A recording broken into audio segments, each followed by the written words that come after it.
irmãos, boa noite. Eu queria saber se vocês estão esperando algumas pessoas para ficarem aqui ou é porque estão me achando muito feia. É o frio. Então, vamos procurar nos asserenar, procurar entrar em sintonia com a psicosfera da casa, que já foi cuidadosamente preparada pelos benfeitores amigos.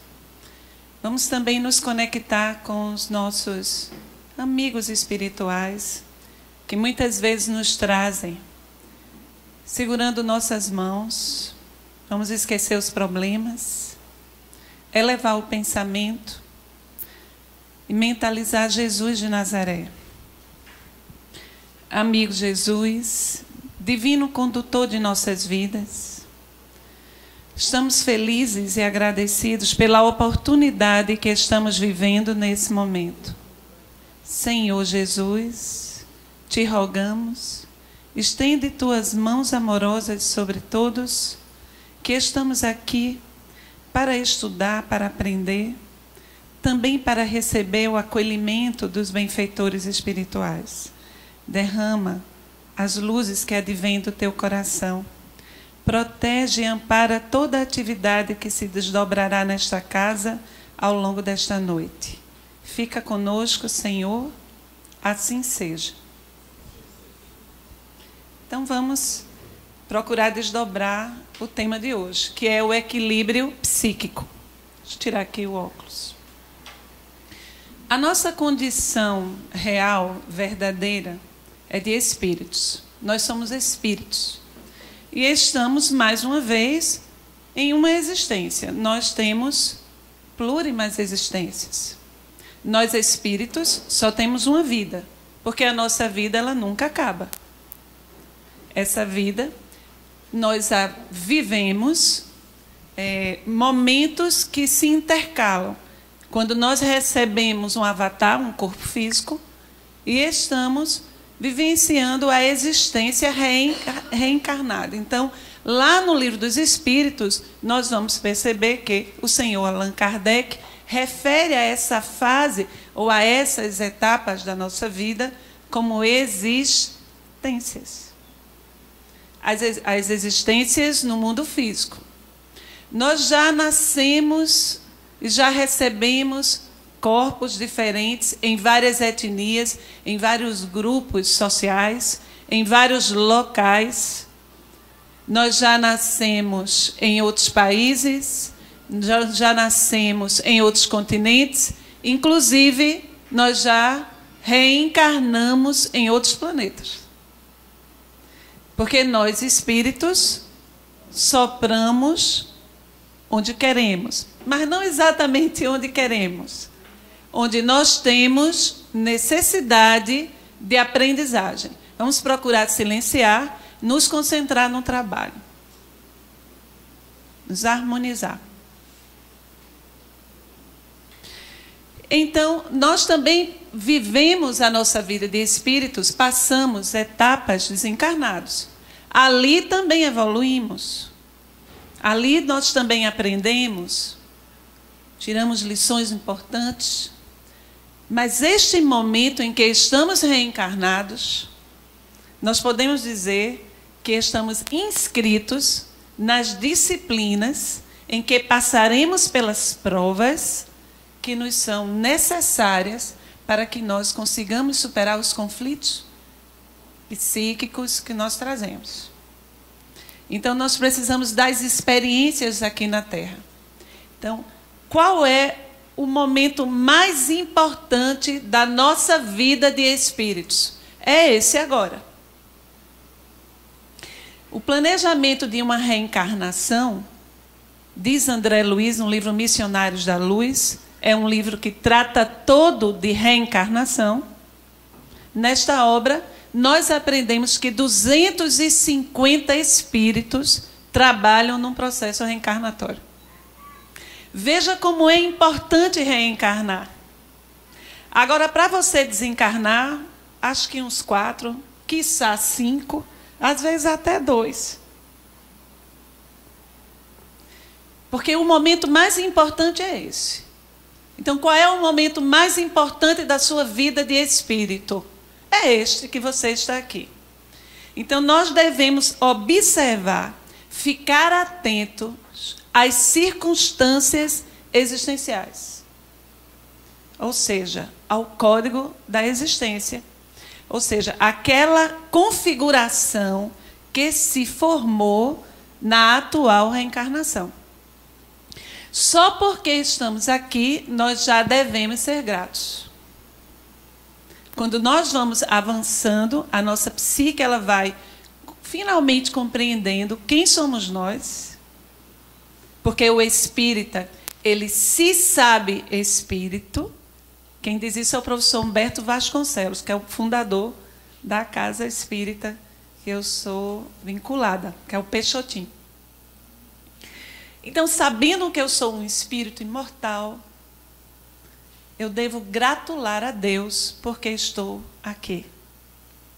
Mas, Nani, as circunstâncias da minha vida, elas são muito dolorosas.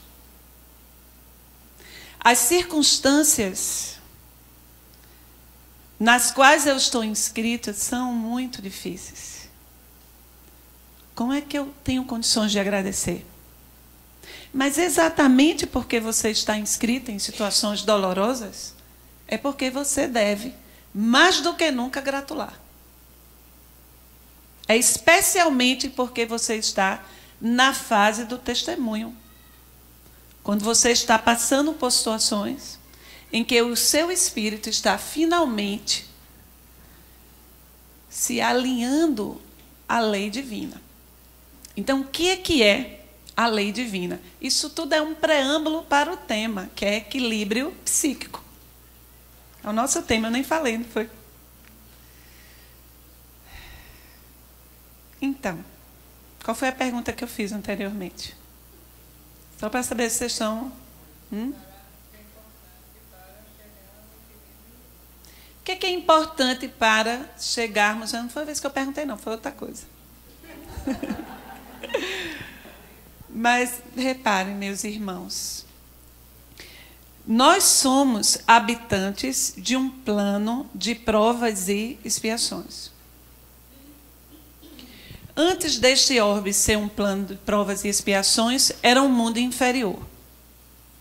Você, eu, todos nós aqui, os espíritos que estão aqui trabalhando, nós somos vinculados a um orbe de provas e expiações. Isso quer dizer que a existência de todos nós é marcada por provas e algumas por expiações. Então, a lei de Deus, lembrei agora, eu usei um artifício que eu usava muito quando era professora. Então, a lei de Deus, ela é um código que está inscrita, questão 621 do Livro dos Espíritos. Como é que está o estudo aqui? Muito bem, Marília. Na nossa consciência. Então, eu sou filho de Deus. Eu sou criado por Deus. Se eu sou criado por Deus, a genética da divindade percorre as minhas artérias de espírito. A lei de Deus está íncita em mim. E todas as vezes que eu violo o código ético da divindade, que é universal, que é interplanetário, é para além desse pequeno orbe que nós habitamos. Quando eu violo esta lei, eu estou automaticamente me vulnerando. Então, quando a gente começa a compreender essas questões, ao estudar o Evangelho, a noção de adultério que Jesus explica tão bem, que a gente aprende tão bem na passagem da mulher que adulterou, ela se amplia. Quando eu sou muito infantil, ainda imaturo, eu entendo que adultério é quando há uma infidelidade conjugal. Mas essa é uma percepção bem restrita desse termo do Evangelho. Mas quando eu vou estudando e entendendo o Evangelho, e o que é o Evangelho, que a gente diz que é de Jesus, mas eu vou dizer uma coisa que vai inquietar um pouco vocês, ele não é de Jesus. O Evangelho é a expressão, para nós, é a explicação, é a consubstanciação aqui na terra da lei divina. Então não é de Jesus, não foi Jesus que criou aquilo ali.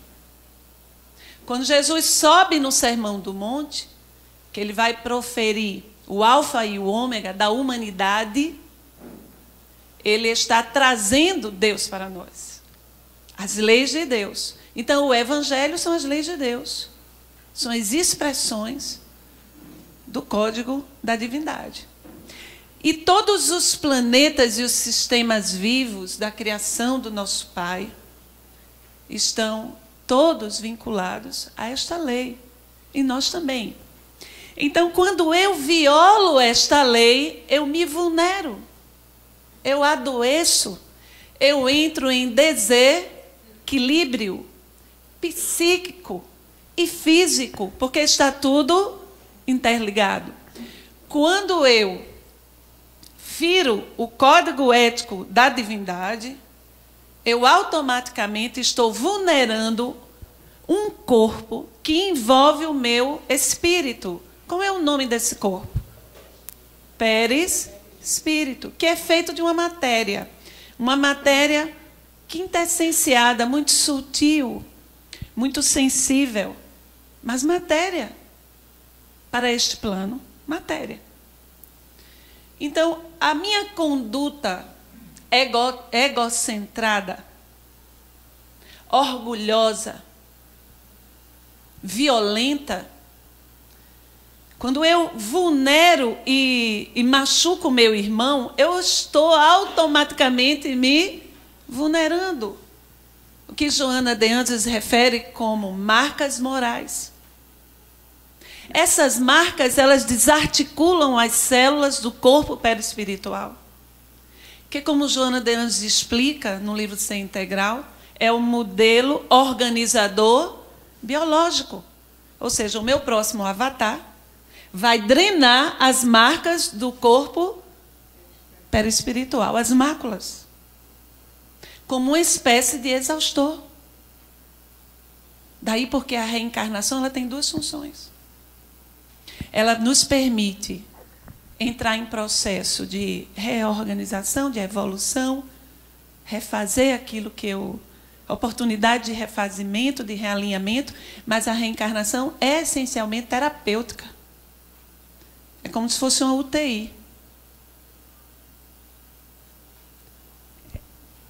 Porque o que estava no corpo perispiritual passa a ser drenado no novo corpo físico.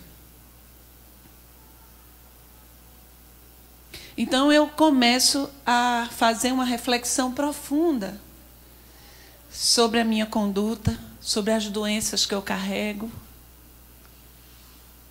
Se você é espírita há muito tempo e nunca ficou incomodado com você não está entendendo isso aqui.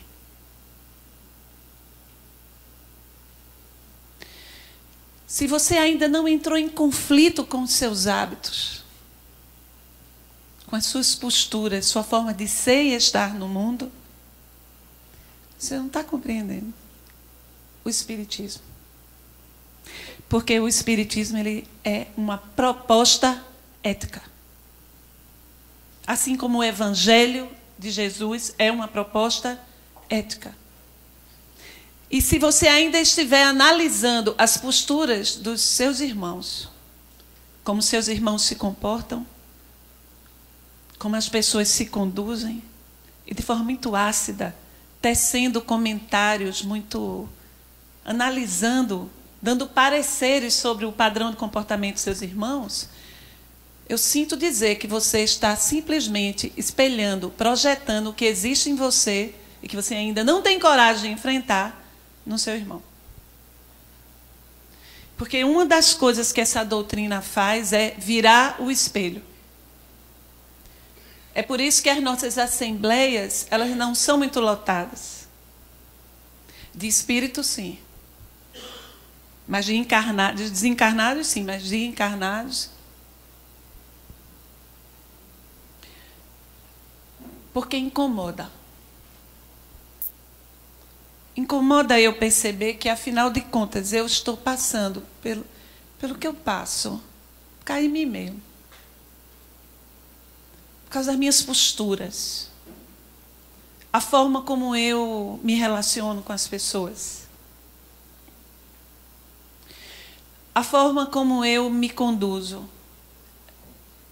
O que acontece comigo é reflexo de mim mesmo. Mas era tão bom colocar a culpa no outro. Era tão bom esperar um milagre. Esperar que os espíritos resolvessem os problemas.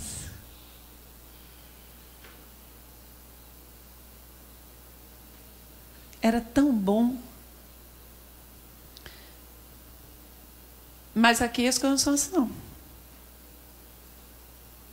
Aqui nós estudamos para começarmos a desenvolver autonomia moral. Soltar as muletas. E chegamos cansados, doentes, atormentados, somos acolhidos pela casa, tratados. Seu Vilarim me deu uma aula do funcionamento desta casa. Eu sei tudo o que acontece aqui. Se eu estou doente, a casa amorosamente me oferece um tratamento de saúde para minorar minhas dores. Mas ao passo que eu recebo esse acolhimento, que eu sou agasalhado, eu sou convocado à responsabilidade. A mudança de atitude. Há uma reflexão sobre a minha forma de me conduzir para que, finalmente, eu consiga, de forma mais lúcida, alcançar um equilíbrio psíquico. Para que eu deixe de me auto-vulnerar e, por consequência, adoecer. Estar sempre na condição de mendigo, de doente, muletas na mão, sempre carente, sempre chegando aqui como doente. Faz tempo que você frequenta essa casa como um doente. Tem alguma coisa errada. Sempre necessitando. E nunca se inscrevendo para servir. Sempre pedindo ajuda, mas nunca se oferecendo para estender a mão. Mas eu sou doente e vai continuar sendo, se acostumar a ficar com essa muleta. Mas eu ainda não sou bom.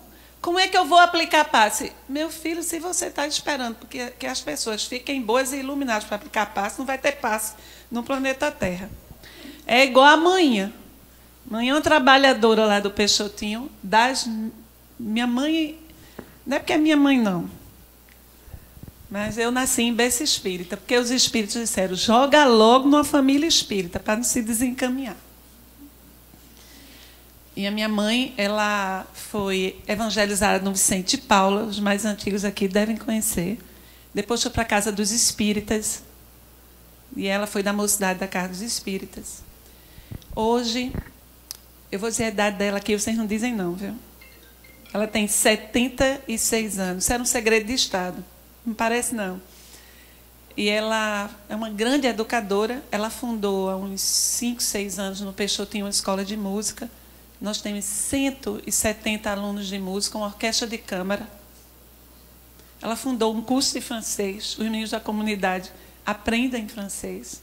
Então, é um espírito desse porte. Daí você tira. E aí, ela foi convocada para aplicar passe. Ela disse, mas eu não me sinto moralizada para aplicar passe. Eu digo, gente, mesmo, se tu não puder aplicar passe, ninguém mais aplica. Claro que sim. Nós precisamos nos inscrever no serviço do bem. Porque é fazendo esse bem, é pensando no bem, que a gente vai começar a melhorar. Que a gente vai exercitando ser bom. A gente não vai ser bom num passe de mágica, mas através desse exercício. Eu lembro há alguns anos, um companheiro lá do Peixotinho, não? Ah, é o outro? Ah, tá. Aquela ali é de... Ah, tá. Ah, tá. Ok. E ele chegou para mim e é um trabalhador muito interessante, ele. Um rapaz alto, forte. E lá a gente tem um trabalho de sopa, assim, muito bem... São 6 caldeirões de sopa muito grandes que são feitos toda sexta-feira. 40 trabalhadores trabalham, no mínimo, nessa tarefa. E eu percebo que esse trabalho da sopa, porque eu trabalho no atendimento fraterno, eu percebo a relação espiritual, terapêutica que existe na sopa e o atendimento fraterno. Porque a primeira tarefa que a gente pode encaminhar uma pessoa que está, por exemplo, num processo depressivo, que está num processo de obsessão, é a primeira tarefa que a gente pode encaminhar. Porque ali ela vai pegar... E as batatas que chegam, que são doadas, e as cebolas, é assim, minha gente, foi doada de manhã, à tarde não serve mais para nada. Então, elas chegam com um perfume assim maravilhoso, entendeu? Então, aquela pessoa vai pegar aquela batata cheia de pontos pretos e ela vai começar a procurar o melhor ali. É muito terapêutico. É antidepressivo. Então, esse menino, ele trabalhava na sopa e tem 2 comunidades que a gente leva a sopa, só que tem uma delas é muito, muito carente. Mas é de um jeito, porque tem comunidade que é mais perto do centro urbano, então as pessoas têm mais facilidade de vender um picolé, de conseguir alguma renda. Essa é mais afastada. A pobreza é um estado de miséria muito grande. E ele vai na segunda-feira à noite. É um dos homens que vai levar essa sopa. Então ele chegou para mim e veio dizer assim: Nani, você podia me atender? Eu disse, posso. Porque a gente tem que aprender a abrir espaço para ouvir os nossos companheiros de trabalho. E a gente, quando estiver passando, nós que trabalhamos na casa espírita, passando por algum problema, a gente tem que ter humildade de pedir ajuda na casa. Escolher alguém, não é todo mundo não, é alguém que a gente possa conversar e dizer o que está acontecendo com a gente. E aí ele disse, Nani, eu estou pensando em ir embora do Peixotinho. Eu disse, mas menino, por quê? Aí ele disse, por quê? Ele disse, eu tenho um problema. Eu falei, tu tem um problema? Eu tenho uns 5. E aí é que eu fico aqui. Aí ele disse, mas você não deve ter o problema que eu tenho. Eu lhe conheço, vê o que é a aparência. Você não deve ter o problema que eu tenho. E eu disse, você se sente à vontade de me dizer qual é o problema? Ele ficou vermelho, como um pimentão, e disse assim, é um problema na área sexual. Eu falei, e tu vai embora daqui por causa disso? Menina, Emmanuel, no livro Vida e Sexo, ele diz que 99,9% da humanidade tem ou teve problema nessa área. Vinha cá. Eu lembro, nessa época, eu estava conversando com ele, que a casa foi reformada, eu estava conversando com ele como se fosse naquela porta ali, e a gente estava vendo 300 pessoas assistindo a palestra. E a gente ficou lá atrás. Eu disse, eu quero que você dê uma olhada nas pessoas que estão assistindo a palestra. O palestrante, as pessoas que estão na mesa com o palestrante. Dê uma olhadinha, segurando na mão dele. Estás vendo alguém ao lado? Olha para mim. Estás vendo asa?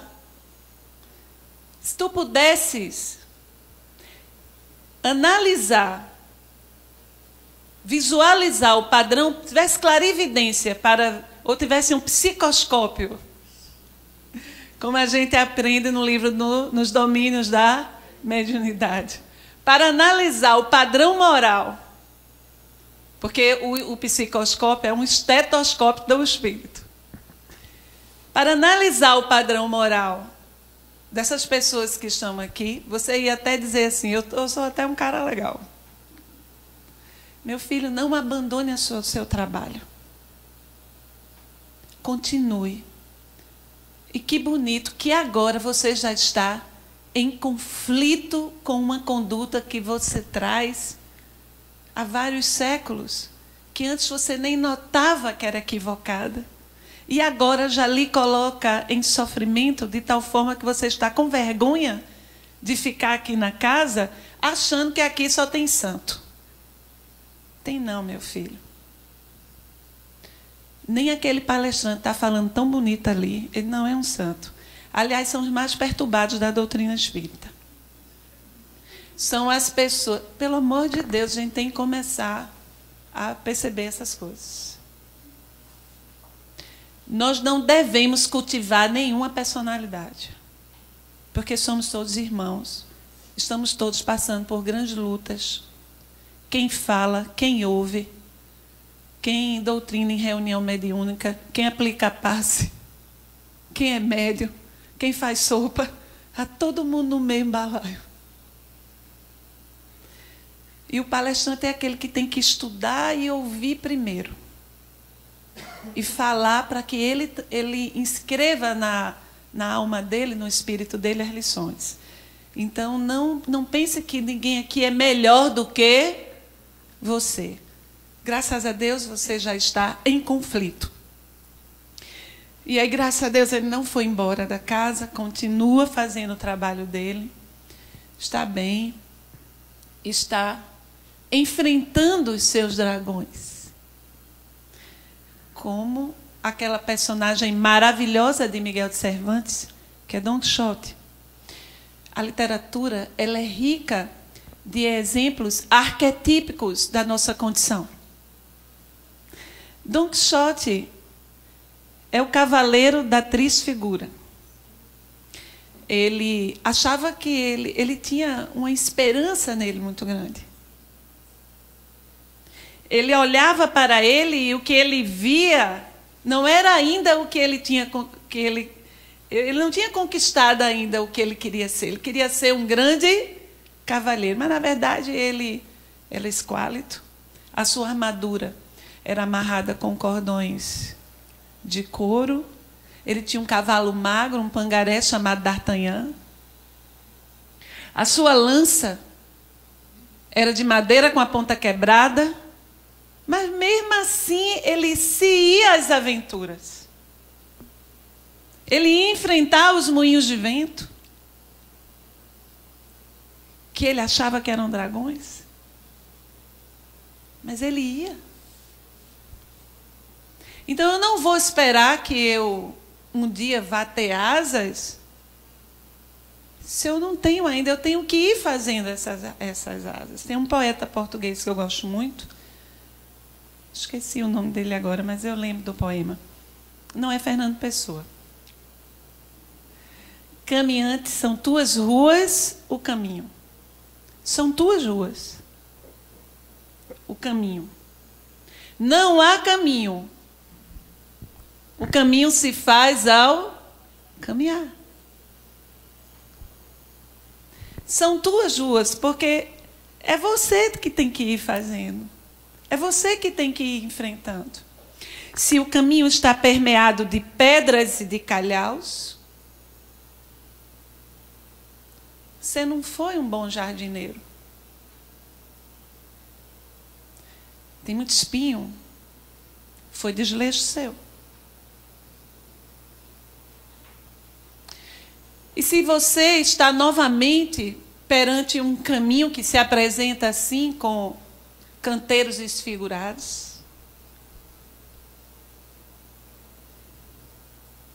foi você mesmo que não jardinou como deveria. Não tem mérito. Não trabalhou a terra, os canteiros. Não semeou a beleza. Mas, graças a Deus, está novamente no jardim. Louvado seja Deus. Eu tenho agora a oportunidade de fazer o que eu fiz. Então arregaça as mangas e começa a retirar pacientemente as pedras, os calhaus. Trabalha. Vai fazendo teus canteiros, onde for possível, para finalmente adquirir saúde mental. Saúde real. Nós não podemos prescindir dessa atitude dinâmica, de autonomia, de autorresponsabilidade. Mas podemos ficar coitadinhos, a muletinha na mão, cheio de justificativas. Hoje eu estava lendo, eu tenho muito pouca rede social, eu parei de usar o Facebook, que aquilo estava me perturbando mais do que me ajudando. É muita coisa ruim. Eu ainda mantinha, porque as pessoas pediam muita ajuda, pedia prece, às vezes conversava. Mas aí eu resolvi sair. Mantenho um pouco a rede social. Ainda mantenho o Instagram. E hoje eu vi uma postagem de um amigo meu espírita, em Toronto, no Canadá. Ele está com a família toda lá. E ele colocou a foto da esposa dele, estudando vários livros. E ele dizia assim: quanto orgulho tenho desta mulher maravilhosa. Eu sei que essa moça teve bebê há uns 7 meses. No Canadá, 3 filhos. Brasileira. Conseguiu se naturalizar lá. E ela acabou de passar num concurso federal lá. Sem família. Só eles 2. Com 3 filhos. Teve bebê. Faz 6 meses. É um bebezinho. E ela acabou de passar num concurso lá. E aí ele descreve na postagem que depois que todos dormiam, ela ia estudar. É o desejo, é a vontade de ser melhor, de avançar. Isso dá foco, dá disciplina. Isso pode ser trazido para a vida moral. Muitas são as nossas tentações. A vida se abre como um carrossel e tudo chama a gente para aquelas mesmas condutas transatas, a mesma postura do passado. Eu preciso decidir não olhar mais para trás, não ouvir o canto da sereia de novo e me distrair. Preciso tomar minhas decisões. E quem sou eu? O que é que eu quero para mim? Qual a saúde que eu quero conquistar? Finalmente, quero deixar de ser mendigo, de ser doente, de estar sempre necessitado, para assumir um processo mais dinâmico, mais autônomo. E aí eu vou trazer uma personagem do Evangelho. Estou tão empolgada, tenho que olhar a hora, senão fica até meia-noite aqui. Ela tinha 12 anos. Quando ela se casou. Naquela época, na Judeia, as meninas, as crianças, uma criança, mentaliza tua filha de 12 anos. Elas não escolhiam e sequer conheciam aquele com quem elas iam casar. E isso era um acordo entre famílias. E quando a menina casava, assim, uma criança ainda, ela saía da casa da família dela para morar na casa daquela família que ela não conhecia nem o marido dela, quanto mais aquela família. Então, isso aconteceu com essa menina. O seu esposo tinha um pouco mais de idade com ela, também era um menino de 15 anos. Lembra do juízo do teu menino de 15 anos. Completamente sem juízo, né? Então, eles dois, no começo do casamento, permaneceram assim unidos, mas passados as primeiras ilusões, os primeiros momentos, ele começou a buscar aventuras fora de casa. E ela passou muito tempo sozinha, ela ficava muito tempo só, longe da família dela. sem acolhimento, sem amparo. O marido passava meses fora de casa. Ela foi assediada por 1 ano inteiro. Até que 1 ano depois de assédio, ela deixou-se levar pelo sedutor. E foi pega em adultério. Tinha 19 anos. E naquela época, no Código Penal daquela cultura, o adultério da mulher, do homem não, da mulher. Estava lá, na letra, na Torá. O adultério da mulher, a mulher que for pega em adultério, a pena apedrejamento em praça pública, até a morte. Morte por apedrejamento. Então, quem julgou ela foi o sacerdote, porque aquele Estado não era laico, estão até tentando fazer que o nosso Estado não seja mais laico, né? Mas Jesus, não fala, pô, já recebi puxão de orelha aqui. Então, o sacerdote, ele era, ao mesmo tempo que era sacerdote, líder religioso, ele era também líder político, ele também era um líder, ele também era um juiz. Então, ele julgava e sentenciava. E executava a pena. A gente tem aqui o juiz da vara de execução penal, não é? Então, ela foi julgada e sentenciada. Aquele doutor da lei queria testar Jesus, o respeito que Jesus tinha à Torá.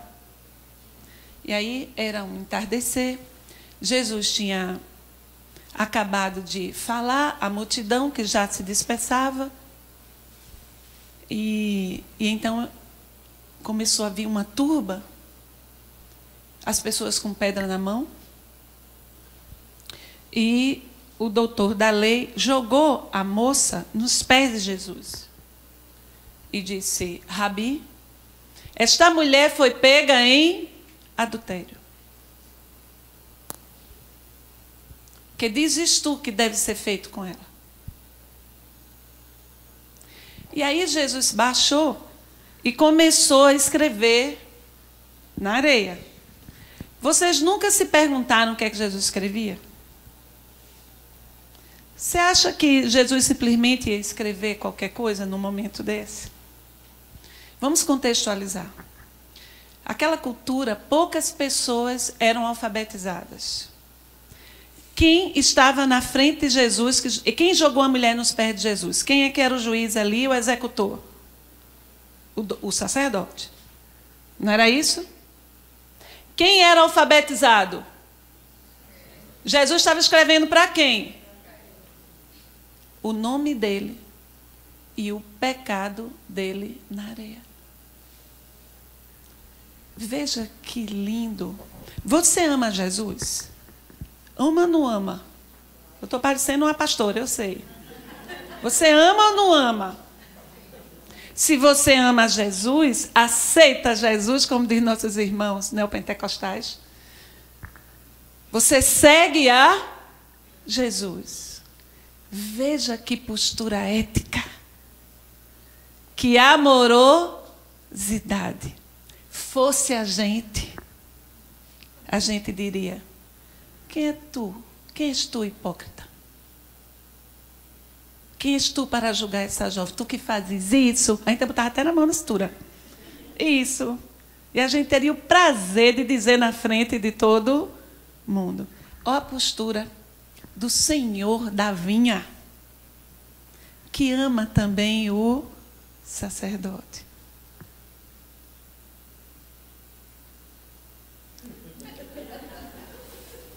É exatamente isso.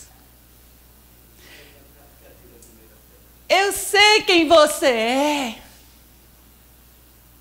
Entre mim e você não há segredos. E se levantou com a sua majestade e disse, olhando nos olhos dele: Aquele que estiver sem pecado, atire a primeira pedra.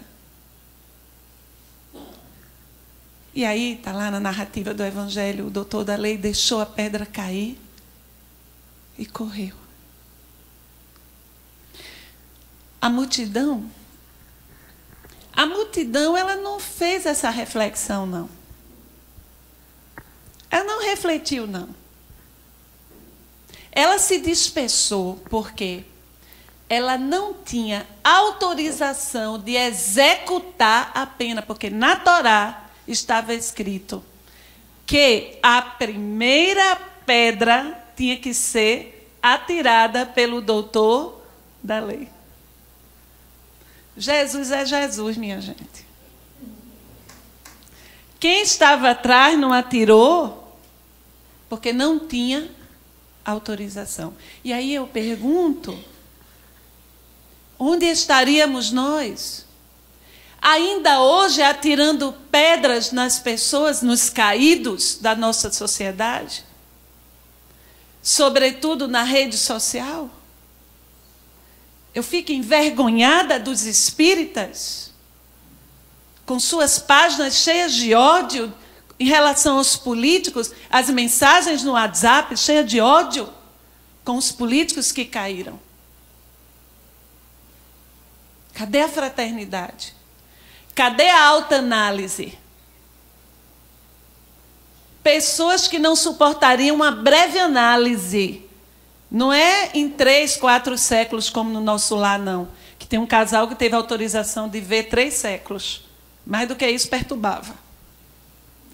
Mas não suportariam uma análise, talvez até nessa reencarnação. Envergonha quem sabe o que a gente sabe, assumindo posturas antifraternas com a pedra na mão. A gente não sabe que todos que violam a lei de Deus, que cometem crimes dessa natureza, de lesa fraternidade, está inscrito num processo muito doloroso de sofrimento. Cadê a nossa compaixão?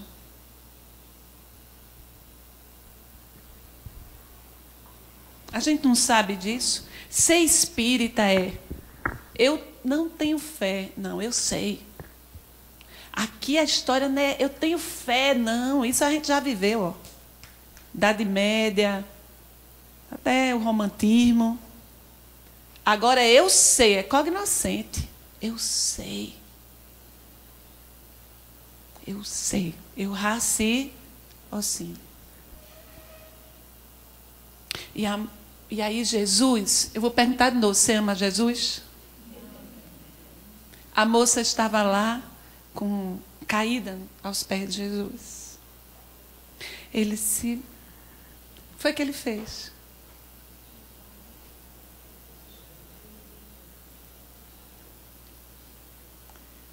Ele levantou a moça. Isso é evangelho. Isso é postura ética. O que é que a gente faz com um caído?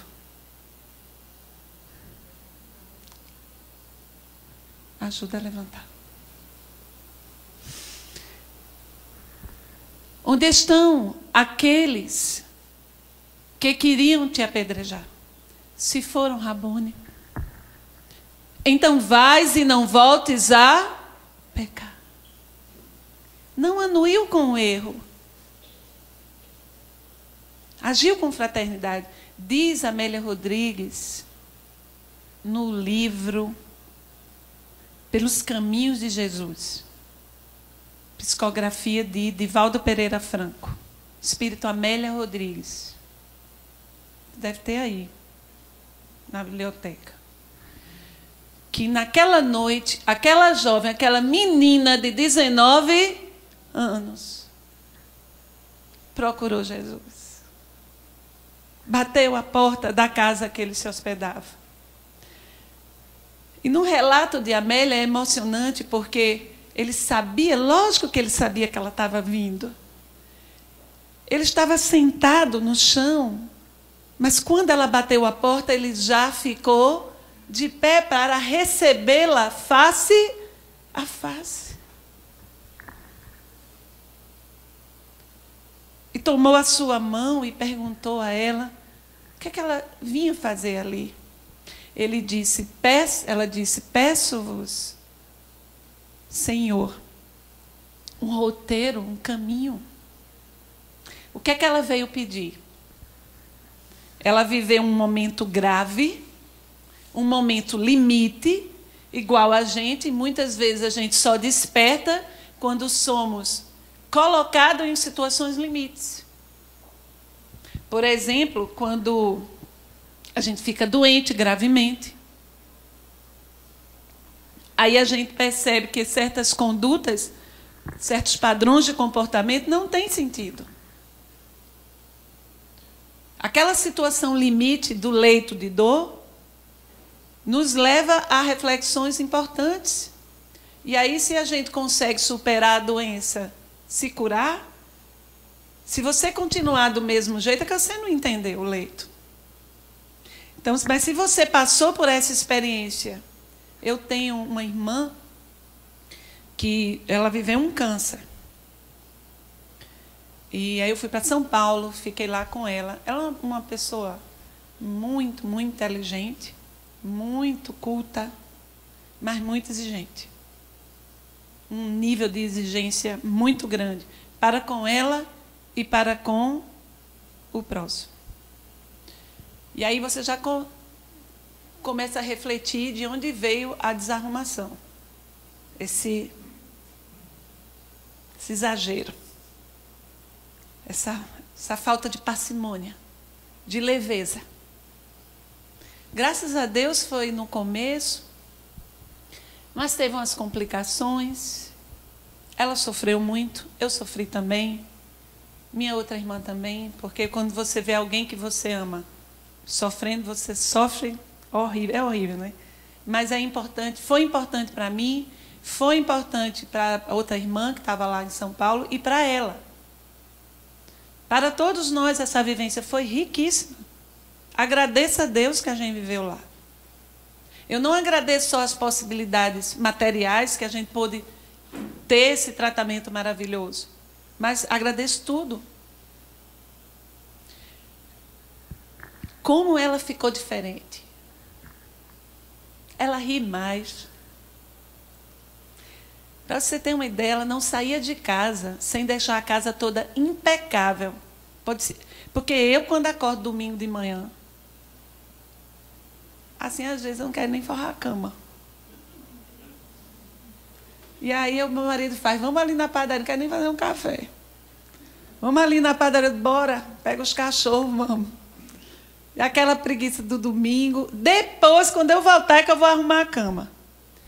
Minha irmã, antes da doença, não tinha perigo dela sair e a casa não estar varrida, pia limpa, tudo organizado. É um rigor, uma falta de leveza, de flexibilidade, sabe? De saber viver as coisas com menos rigor.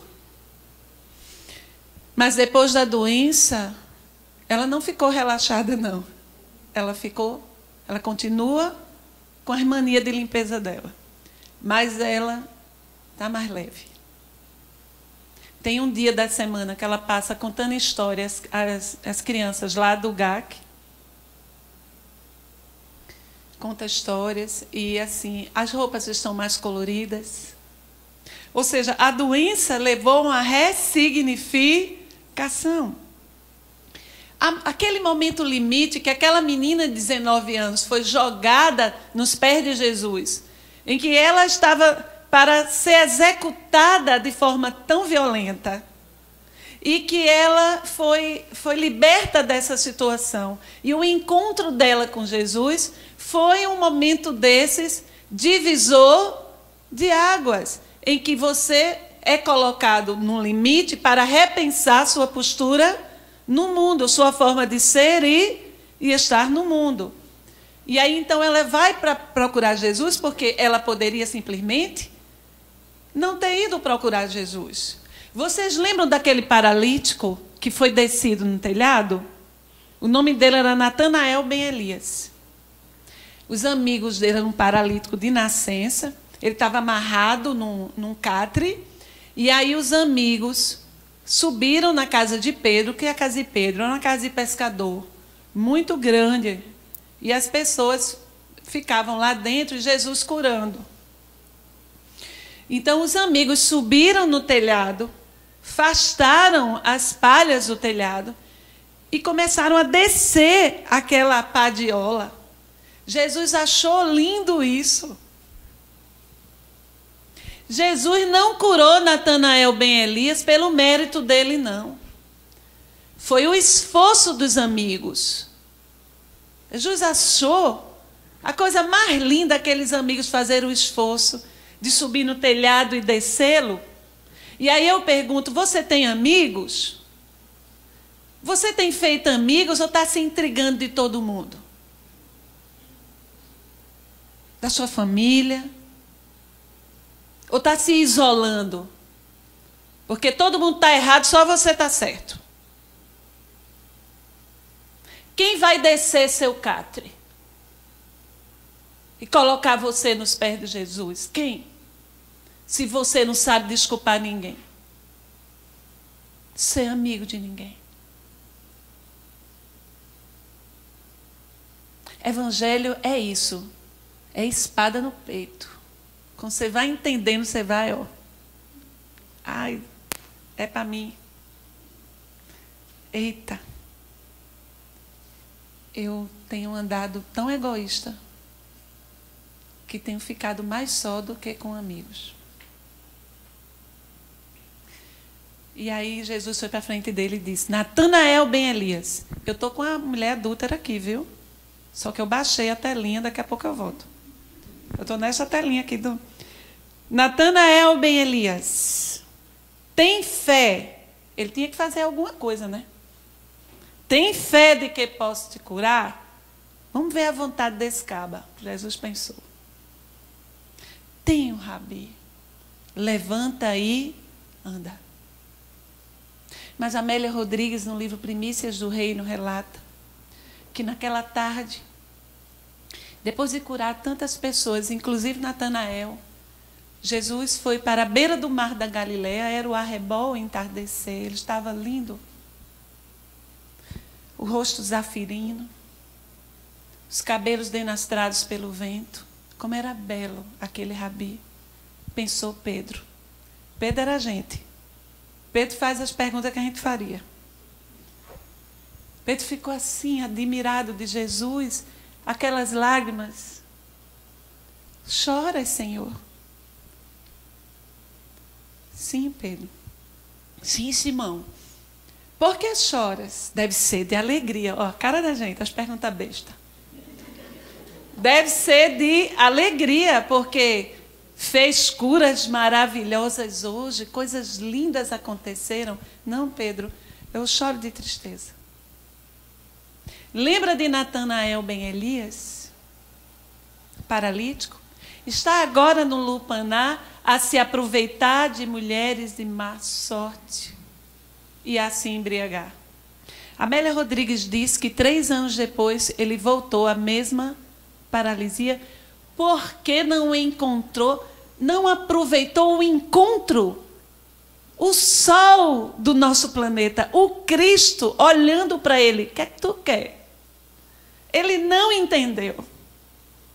E incorreu na mesma conduta auto-vulneradora, vulnerante. Ele se adulterou novamente e voltou ao seu catre. 3 anos depois, a mesma condição. Mas a menina que adulterou, não. Ela pediu um roteiro. Dá-me um roteiro, Rabi. Voltei para ela. Ó. Abri a telinha. Jesus conversou com ela longamente. Se você quiser acessar o conteúdo da conversa que me serve, que lhe serve, é um diálogo profundo nos caminhos de Jesus. Amélia Rodrigues. Psicografia de Divaldo. Eu não lembro, sou capaz de lembrar todo o diálogo. Mas de 2 palavras eu decorei. Jesus disse: precisarás de paciência e coragem. E a partir daí ele conversou profundamente com ela. Amélia Rodrigues diz que ela passou a seguir Jesus, passou a ouvir Jesus falar em praça pública, acompanhar todos os movimentos de Jesus. No dia do 14 de Nissan, que é a data em que nós trucidamos o Senhor, do Calvário, nós, viu? No 14 de Nissan, ela estava lá, ela tentou limpar o rosto de Jesus, ela foi esbofeteada, empurrada por um soldado. Chorou muito com a crucificação de Jesus, se rejubilou com a notícia que 3 dias depois Jesus havia ressuscitado. E aí, dali, mudou-se para a cidade de Tiro, onde ninguém a conhecia. Começou a trabalhar, a limpar, a fazer faxina, a limpar a casa das pessoas, a carregar água. Fez uma casinha muito simples na beira da estrada. Nesta casa ela recebia os sofredores, os chagados, cuidava das feridas deles, falava do evangelho que ela tinha escutado. Ah, minha gente, muitos discípulos Jesus deixou. Muitos. Só que são anônimos. Não foram só aqueles. E se é mulher, o preconceito ainda é maior, né? Aí é que fica anônimo, naquele tempo. E aí, certo dia, batem a porta da casa dela. Ela abre, há um homem com o rosto todo desfigurado, cheio de chagas purulentas, cabelo desgrenhado, sem corte, a barba muito grande, suja, a roupa rota, o manto roto, rasgado. Ele bate a porta dela. Senhora, dizem que aqui, esta casa sempre recebe aqueles que estão com fome e com sede. Ela o acolhe, ele desfalece nos braços dela, ela limpa as suas chagas, suas feridas, ela passa um unguento no seu corpo chagado, ela coloca uma veste limpa, ela dá um caldo para ele, e quando finalmente ele fica melhor, ela coloca a cabeça dele aqui no regaço dela e começa a arrumar os cabelos dele. E diz assim: já ouviste falar de Jesus de Nazaré? O Nazareno? Sim, ouvi. Ele salvou a minha mulher que seria apedrejada, pega em adultério. Mas a mim ele não foi capaz de salvar. Desde então eu a procuro.